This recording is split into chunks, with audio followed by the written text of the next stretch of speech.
on Thursday, with a visit to the Pentagon Memorial in the morning, followed by an appearance at the New York Yankees game at Yankee Stadium in the Bronx on Thursday evening.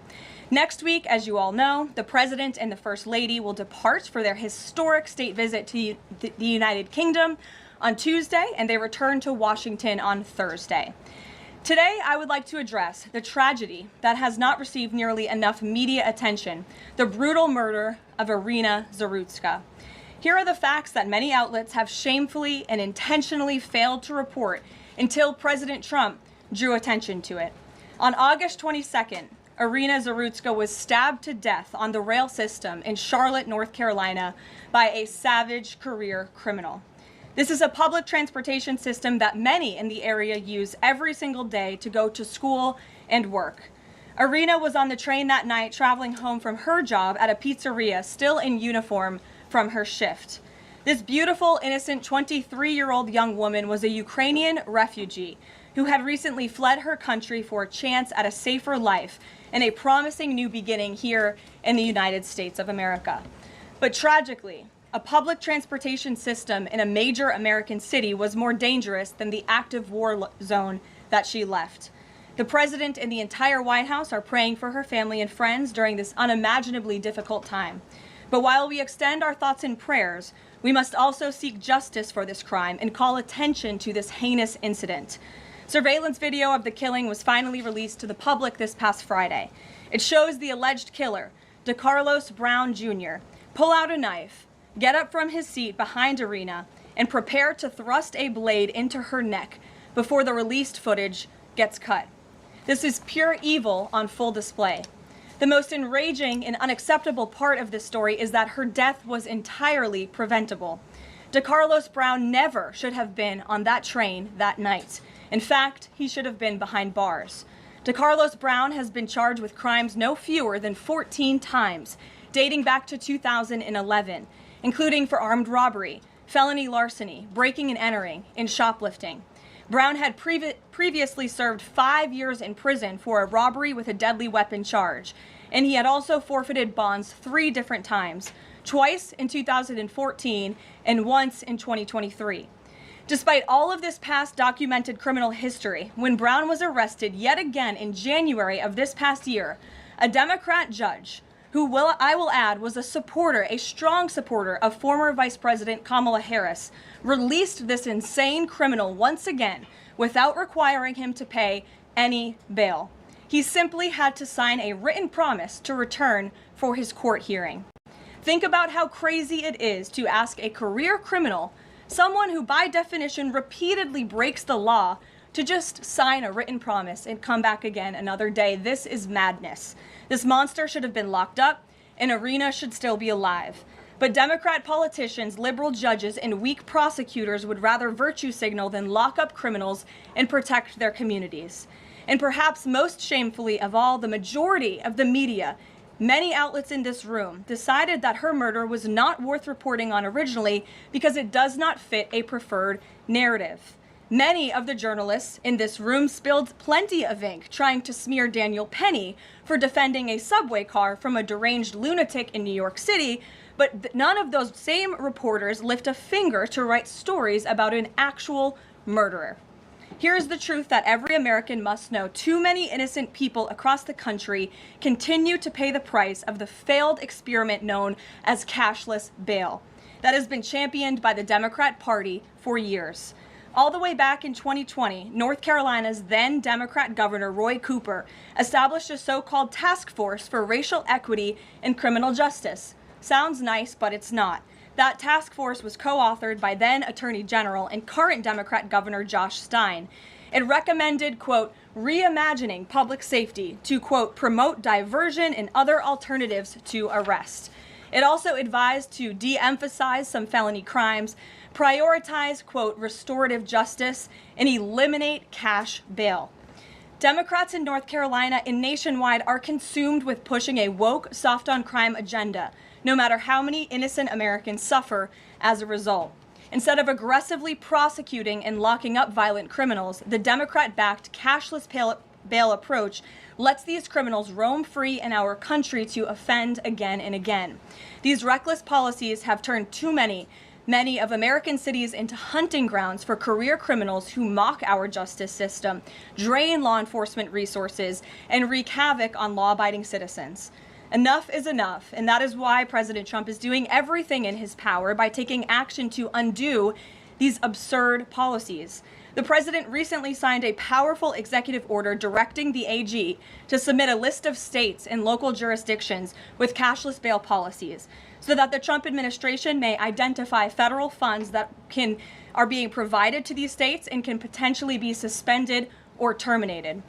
President Trump firmly believes that to maintain order in public safety, we must incarcerate individuals whose pending criminal charges or criminal history demonstrate a clear ongoing risk to civil society. This is a common sense and sensible approach that the vast majority of Americans agree with, and it's time for the Democrat Party to get on board with what is right. When these criminals are caught, they must be prosecuted to the fullest extent of the law and be sent to prison, where they can no longer terrorize our streets. This is the mandate the American people delivered to President Trump, and it's a mandate he intends to fulfill. Staying on the topic of public safety, new preliminary data released today by Customs and Border Protection in August shows that President Trump has delivered the most secure border in American history. For the fourth straight month, 0 illegal aliens were released into the United States by CBP. Nationwide encounters are down 93% below the peak of the Biden administration. Border Patrol apprehensions on the southwest border in the entire month of August were less than what was apprehended in 4 days in August 2024 under the Biden administration. President Trump has ended disastrous Biden illegal alien invasion, and he sealed our border in record time, keeping this central promise he made to the American public. With that, I will take your questions. Here in our new media seat today, we have Michael Schellenberger, who is the founder of Public News with nearly 2 million readers and subscribers. Michael, thank you for being here today. Thank you. And why don't you kick us off? Sure. Thank you for making space for new media. Nice to meet all of you. It's great to be here. I want to see if you could give some insight into whether the president is considering additional measures against Europe and Brazil, not just for censorship, but also for preventing political candidates from actually competing in elections. We've now seen in Romania, France, and now Germany with Joachim Paul, efforts to basically just prevent candidates from being able to compete in elections. The president has shown some concern around President Bolsonaro, who's being prevented from running. All of this is coming in the context of increased censorship of online platforms, of American platforms, and efforts to censor Americans. I'm personally being investigated under criminal investigation with my Brazilian colleagues for publishing the Twitter Files Brazil. We're very grateful that the president has imposed Magnitsky sanctions on the judge. Is the president considering additional actions, given that it appears that they're going to end up with a conviction against President Bolsonaro, preventing him from running?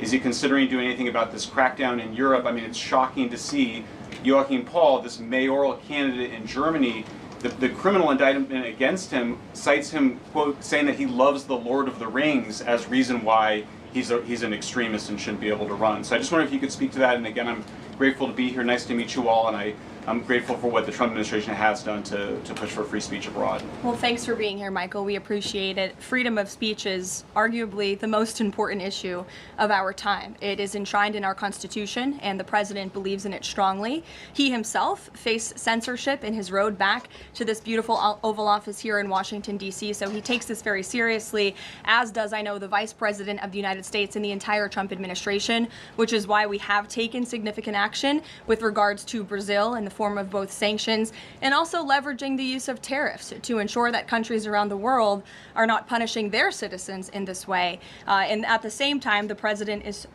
while he's leveraging the United States to safeguard our interests abroad, he's also making sure that freedom of speech remains here in the United States of America. So I don't have any additional actions to preview for you today, but I can tell you this is a priority for the administration, and the president is unafraid to use the economic might, the military might of the United States of America to protect free speech around the world. Quick follow-up to that? Sure. Quick follow-up, which is just, there was a Reuters story saying that the Trump administration was looking at this Europe-U.S. trade deal as one of the sticking points, this issue of the censorship not just of U.S. platforms, of Americans. Do you have any updates on how those trade talks are going?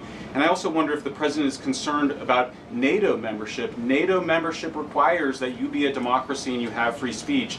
Is it possible that some of these actions that we've seen in Romania, France, and Germany would disqualify those countries from being in NATO after this? I have not heard the president discuss NATO membership in regards to this issue in particular, but I have heard him discuss the issue of free speech and the importance of free speech with foreign leaders around the world, including the Prime Minister of the United Kingdom. When we were in Scotland, the president brought this up and how important it is for the Prime Minister to protect free speech in the UK and in various conversations with other world leaders. So he brings it up, and I think the entire world knows that this is a priority for the President of the United States. Thank you. Gabe. Thank you, Caroline. Regarding the Israeli strike in Doha, how much time or how much of a heads up did the U.S. get, and does the president support the strike? Sure. Well, I have a statement to read for all of you with respect to the Israeli strike in Doha, and here it is. This morning, the Trump administration was notified by the United States military that as Israel was attacking Hamas, which very unfortunately was located in a section of Doha, the capital of Qatar. Unilaterally bombing inside Qatar, a sovereign nation and close ally of the United States that is working very hard and bravely taking risks with us to broker peace, does not advance Israel or America's goals. However, eliminating Hamas, who have profited off the misery of those living in Gaza, is a worthy goal. President Trump immediately directed Special Envoy Witkoff to inform the Qataris of the impending attack, which he did. The president views Qatar as a strong ally and friend of the United States and feels very badly about the location of this attack. President Trump wants all of the hostages in Gaza and the bodies of the dead released, and this war to end now. President Trump also spoke to Prime Minister Netanyahu after the attack. The Prime Minister told President Trump that he wants to make peace, and quickly. President Trump believes this unfortunate incident could serve as an opportunity for peace. The president also spoke to the Emir and Prime Minister of Qatar and thanked them for their support and friendship to our country. He assured them that such a thing will not happen again on their soil. And to be clear, the president disagrees with the location of the strike, and that he passed that along to Prime Minister Netanyahu. The president just confirmed that in the statement that I just read to you, which I spoke with him about before coming out here. Caroline, Jackie. Thank you, Caroline. So is the president upset with Netanyahu now? The president made his thoughts and concerns about this very clear, and he spoke again both to Prime Minister Netanyahu and also the Emir and the Prime Minister of Qatar after this attack. And the president has always made it very clear that he wants peace in the Middle East, just like he sought that and accomplished that in his first term. He expects all of our allies and friends in the region, that includes both Qatar and Israel, to seek peace as well. And he wants to see that happen, and he's working with all of our allies in the region to get that done. Are there any consequences, so to speak, for Netanyahu doing this, as it sounds, against the president's wishes, or at least his belief that it was appropriate? Is there going to be any directive from the president to Netanyahu in terms of what's allowed in the future? And also, is there any concern this could jeopardize the Abraham Accords?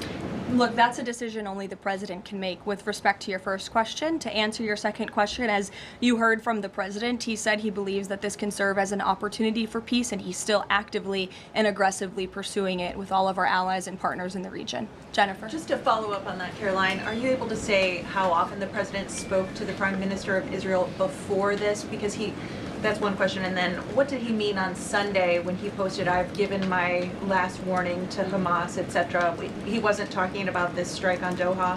No, he was not. As I told you, the Trump administration was notified by the United States military that Israel was attacking Hamas, and the president spoke to the Prime Minister after the attack, as well as, again, the Emir and the Prime Minister of Qatar. And I know Secretary Rubio and Special Envoy Witkoff were present for that call with the Qataris as well. Reagan. Thanks, Caroline. I have two questions for you on the crime crackdown. Sure. Democrats have tried to argue that red states have higher crime rates while overlooking problems of high crime in blue cities.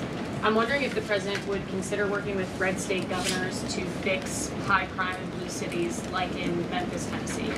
So first of all, I want to get to the premise of your question, Reagan, which is being pushed by Democrats, that there is crime in red states. Of course, there is crime in all states, but the crime in these cities is all in cities that are run by Democrats. If you look at the list of the top 20 high crime cities in the United States, every single one, with the exception of one in Louisiana, is run by a Democrat. And these Democrats have supported the same policies that I spoke about at the beginning of this briefing, like cashless bail. If you look at a red state, Mississippi, but a Democrat-run city in that state, Jackson, in 2019, Jackson, Mississippi, eliminated cash bail for virtually all misdemeanor cases. And while Jackson is not formally a sanctuary city, the state of Mississippi formally banned sanctuary cities, and this city has acted as a de facto sanctuary city for criminals and illegal aliens since 2017. Same thing, Birmingham, Alabama, a Democrat-run city in a red state. In 2017, the Birmingham City Council unanimously passed a resolution, quote, committing to establish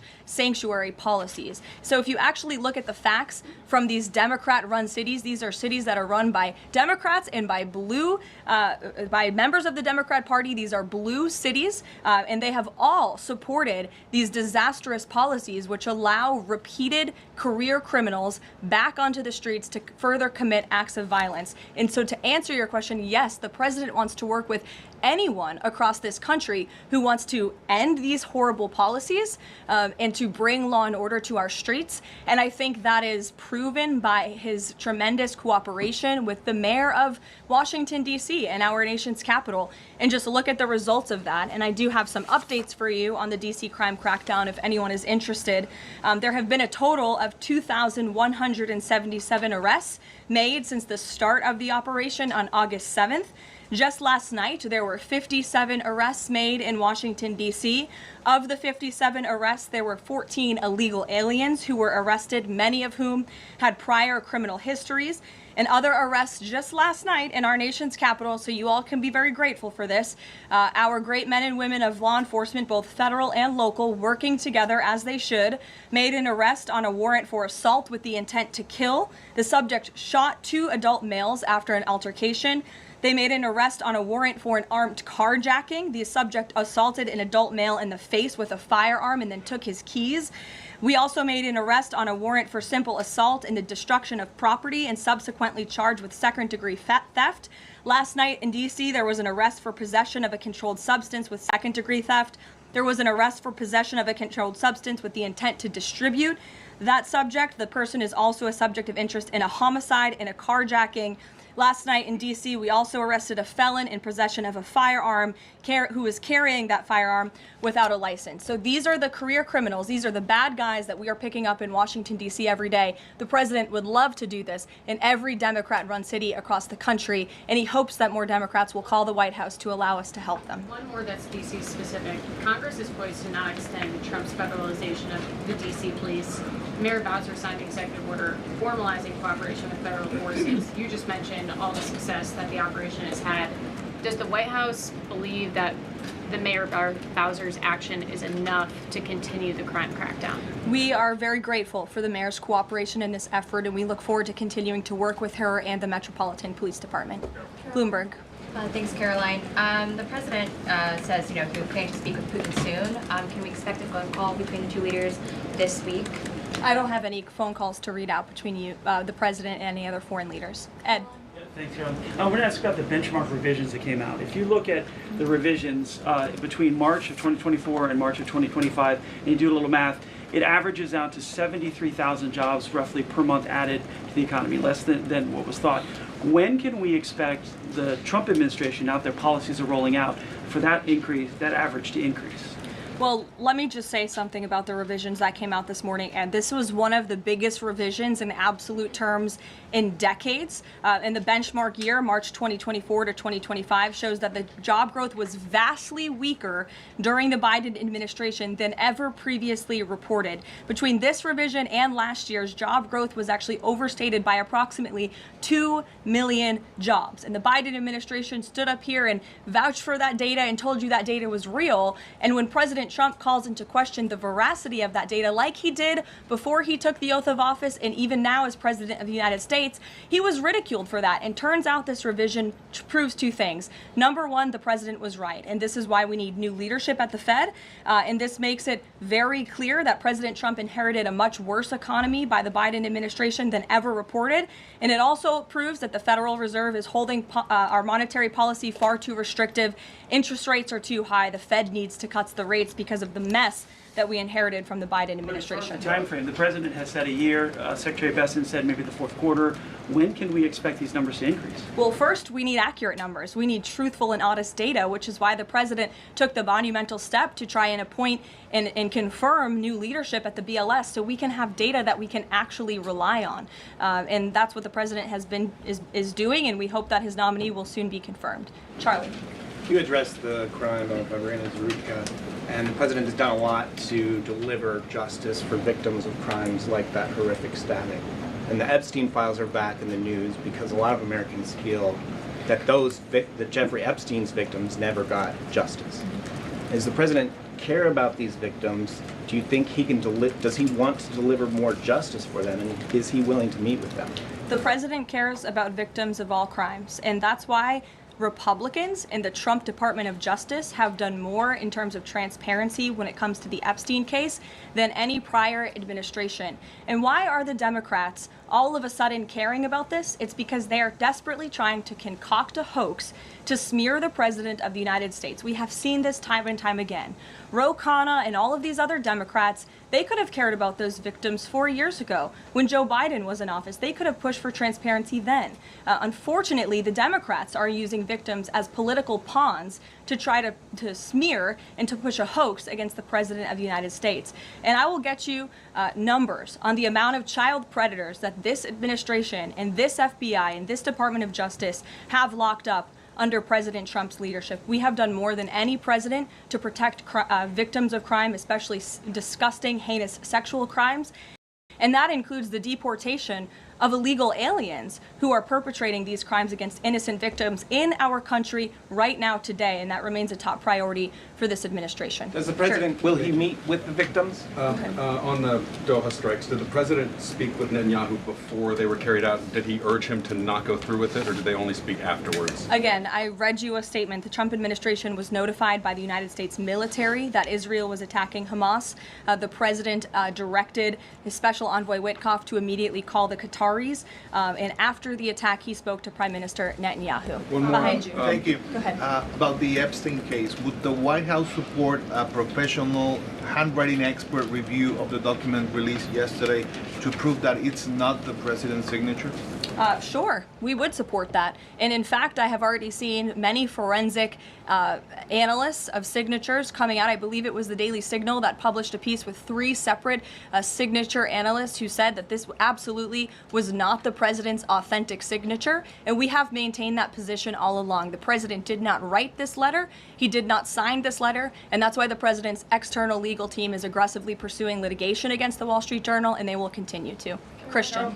Thanks, Caroline. Following up on Ed, now that we have these revised jobs numbers, is the president concerned at all that price spikes, stemming from his tariffs through the end of the year might actually be driving the country towards a depression or a recession? What I'm asking is he committed to these policies now that we know how faulty the jobs data was? The president is committed to his policies because his policies are working, Christian. And there have been a lot of people fear-mongering about inflation in this room, but it just has not come to fruition. On a monthly basis, CPI inflation has now come in at or below the market's expectation for 6 consecutive months, every month that President Trump has been in office. Overall, inflation has run at a 1.9% average pace in the president's first 6 months in office. I would have told all of you that in January, you would not have believed me, but those are the facts and those are the numbers. And we also see many other positive signs in economic indicators like real GDP.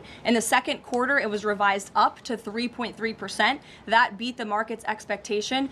We know there's a capital spending boom right now, which we know is one of the greatest economic indicators of job growth. We know wages are increasing at a far faster pace than they were under the previous administration. We see productivity in the second quarter was also revised up up to a strong 3.3%. In total industrial production, factory output also surged. All of this means the economy is moving, people are working, people are spending money. You look at consumer spending, that is also ticking up and in the right direction.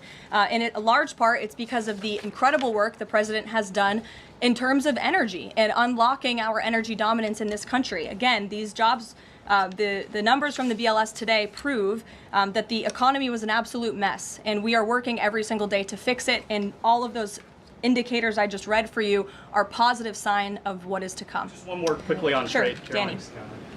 Just wanted to get a bit of clarity on the sequence of events for the Doha attack and the notification. You said that the U.S. military notified, if I got it right, the Trump administration was notified by the U.S. military. That's right. Was the U.S. military notified by the Israeli military, or did the U.S. military detect an incoming Israeli attack on Qatar? The U.S. military notified the White House and the President of the United States. That's all I have to share for you on that, Danny. Thank you. Jeff. Also following up, you said that the president assured the leaders in Qatar that this would never happen again. Did he say that to the Prime Minister of Israel, and did Prime Minister Netanyahu agree to that? The president told that to the emir and the prime minister of Qatar, and the president also overstressed the importance of peace in the region in his conversation with Prime Minister Netanyahu as well. And Prime Minister Netanyahu told President Trump he wants peace and he wants it quickly. That's what the president expects to happen. The president is very clear in the statement that he just had me read, and you will all see it out on True Social very shortly, I am sure. The whole world will see it. He wants all of the hostages released out of Gaza, and he wants this war to end. Those are two clear directives that the president is making very clear for the entire world to understand. Mary. But Qatar obviously has been helping to negotiate these ceasefire talks. Does the president think that Israel is undermining negotiations by striking Qatar? Is he concerned that Qatar's no longer going to want to play that intermediary role? I think the president addressed that in the statement. I can read the whole thing for you again. I think it's very thorough because the president wanted to address all of your questions. We wrote, unilaterally bombing inside Qatar, a sovereign nation and close ally of the United States that is working very hard and bravely taking risks with us to broker peace, does not advance Israel or America's goals. However, eliminating Hamas, who have profited off the misery of those living in Gaza, is a worthy goal. So he answered that question himself. And to be clear, you can't say that Israel informed the U.S. What I can tell you is the United States military informed the Trump administration. Thank you. A quick follow on that. Can you tell us when the U.S. military was notified, given that the largest U.S. military base is in Doha? And then I have a question on D.C. crime. This morning, just before the attack, as I said earlier as well. Okay, thank you. And yesterday, the president spoke about D.C. crime and talked about how there was virtually none. And then he expressed frustration about things that take place in the home they call crime. He said, you know, they'll do anything they can to find something. If a man has a little fight with the wife, they say this is crime. See, now I can't claim 100%. Exactly what crimes was the president referring to? He wasn't referring to crimes. That's exactly the point he was making, Ouija. What the president is saying is that these crimes will be made up and reported as a crime to undermine the great work that the federal task force is doing to reduce crime in Washington, D.C. And I think the president has every reason to believe that, given the efforts of many reporters in this room who actively seek to undermine the president and what he's doing in our nation's capital. We all know that deep inside you all agree with this because you all live here, and I'm sure you are very grateful for the administration's efforts to make the city, which we all reside in, much safer for ourselves and our families. Michael. Thank you, Caroline. Florida Congressman Randy Fine is calling for judges to face consequences if the violent repeat offenders they release go on to commit new crimes. Is that something the president supports? This is not something I've heard the president discuss. You can ask him yourself next time you have the opportunity to. How's that? Caroline, one more question. On Thursday, President Trump will head to the Pentagon and also to New York City in honor of the 24th anniversary of 9/11. Has the president expressed any interest on creating or having congressmen create a new 9/11 commission to answer some of the ongoing questions many Americans have about that day? I, again, have not heard the president discuss that. You're welcome to ask him yourself, but I do know he very much looks forward to going to both the Pentagon and the Yankees game in New York City on Thursday to commemorate the 24th anniversary. As you know, the president is a New Yorker at heart. He loves the city very much. It is his home, and you'll hear more about that on Thursday when the president speaks on this himself. Kelly. Karoline, thank you. I wanted to ask you a question about the president speaking yesterday before the Religious Liberty Commission. As you know, he's created the White House Faith Office, the Task Force on Anti-Christian Bias, and yesterday he talked about the importance of the Bible in America and the importance of prayer in America. Some people have criticized him for that in stating that he's espousing Christian nationalism. Yet the president has called on the American people to band together in praying for this nation for people of all faiths. How important is that to the Trump administration, and are there guidelines for implementing that? Well, last time I checked, it's not just Christians who pray, it's people of all faith who pray, and that's what the president wants to protect, the religious freedom for Americans of all faith. And he spoke about that yesterday, and that's why he was very proud and excited to announce this new initiative, Pray America, encouraging all Americans to pray for our country in the goodness of our country leading up to America's 250th birthday next year. Why don't we take some from the sides? Elizabeth, go ahead. Thank you, Caroline. I have two questions. Sure. First, on prayer again. Is the Trump administration looking for the forthcoming prayer guidelines to challenge existing court precedent on the right to pray in public schools? Well, the president spoke about that yesterday, and some of the changes we are making to ensure that the religious liberties of America's students and our youth are respected in public schools. In fact, he had a young student and invited him on stage to share his story about how when this young boy spoke about biological and biblical truth in his classroom, he faced consequences for that, and how Americans of faith should not be facing consequences for expressing their religious freedom and their religious views. Not in any public school in America should that be happening. You heard the president talk about that yesterday. Sure. Caroline, thank you so much. Regarding Israel attacking Doha, beside the phone call, what was President Trump's involvement in the attack, if any? Look, I don't have anything more to read out for you on this other than the very lengthy and thorough statement that I have shared repeatedly now. Sure. Go ahead. Thank you. After the Supreme Court ruling yesterday on the ICE raids in Los Angeles, some, particularly non-white U.S. citizens, are saying that they're going to begin carrying their U.S. passports with them at all times. What is the White House's response to Americans who are concerned about being swept up, as others have been already, in these enforcement actions? They should not be concerned, because this administration is focused on the detention and deportation of illegal alien criminals who broke our nation's immigration laws. And the Supreme Court upheld the Trump administration's right to stop individuals in Los Angeles to briefly question them regarding their legal status, because the law allows this, and this has been the practice of the federal government for decades. And the Immigration and Nationality Act states that immigration officers can briefly stop an individual to question them about their immigration status if the officer has reasonable suspicion that the individual is illegally present in the United States. And reasonable suspicion is not just based on race, it's based on a totality of the circumstances to review. And I will tell you, I spoke to our border czar about this morning. When ICE goes out to conduct a targeted operation to deport illegal criminals from our community, they are doing so with intelligence, they are doing so with law enforcement sources, they are doing so in most cases with the backing of local law enforcement who know exactly where these illegal alien criminals and drug traffickers and drug dealers are hiding in plain sight in American communities. And the men and women of ICE are doing everything they can to not only follow the law, but to enforce the law. And it's about time that has happened, because we had 4 years of an administration who completely ignored and evaded our nation's very clear immigration laws, and the Supreme Court has reaffirmed that. Thanks, Caroline. One of the other documents released by the House Oversight Committee contained a photo of Jeffrey Epstein holding an oversized check that was made out to him in the check from the president for $22,000 for a fully depreciated woman. I wondered if the president has any recollection of that, or what you guys make of that photo that was included in those documents. Did you see the signature on that check?